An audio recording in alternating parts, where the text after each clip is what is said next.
hija meqjusa bħala l-ikbar traċedja tal-2012.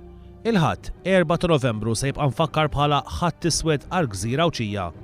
3 splużjonijiet erdu parti minn kumpless tan-nar tal-Qalb ta' Ġesu Fontana Brothers fl-Arb illi tinsab viċin il-Kappella ta' San Dimitri. Splużjoni li ħalliet 4 vittmi: Mario Gauci magħruf bħala Iċċaqnu minn Munxar, George Gatt magħruf bħala Tamarozz mill-Fontana u Joseph Cini mill-Fontana wkoll, kif ukoll lil Brian Portelli minn Nadur. Sajf ieħor iddominat minn stejjer fl-aħbarijiet dwar studenti barranin. Polina Rahman, tfajla Russa ta' 17-il sena, tinstab mejta fl-24 ta' Lulju, ġimgħa wara li għebet fi stat qawwi ta' dekompożizzjoni fil-wiet magħruf bħala ta' Villa Rosa bejn Pembroke u San Ġiljan. L-indikazzjonijiet kollha juru illi tfajla waqgħet għal-isfel minn qori ta' madwar 3 solari. 15 wara il-katavru tagħha jiġi rilaxxat għad-difna f'pajjiżha. Matul l-2012 kellna 8 inċidenti fatali tat traffiku, 5 mietu f'ħabta u 3 oħra mietu wara illi ttajru minn vettura.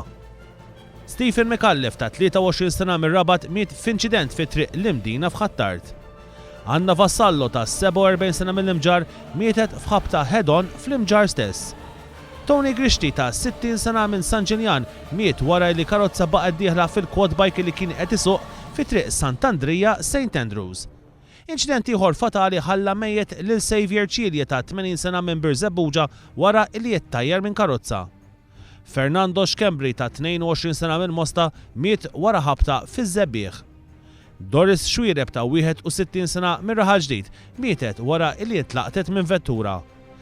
Inċident fatali ħassat lil komunità żagħżugħa ta' Ħal-Qormi u dak ta' Żejtun, hekk kif Fader Rene Cilja ta' 27 sena tilef ħajtu f'inċident fit-triq tal-Barrani. Rosario Tonna, anzjan ta' 70 sena mill-Belt Valletta, kien biss żewġ passi l-bot mid-dar tiegħu hekk kif kienet iddaħħal il-motur u wasafa imtajjer minn karozza u mkaxkar diversi metri. Kawża tal-feriti gravi huwa miet ftit wara fl-isptar Mater Dei. Intant matul l-2012 seħħew 7 fatalitajiet fuq il-post tax-xogħol. Il-vittmi kollha irġiel.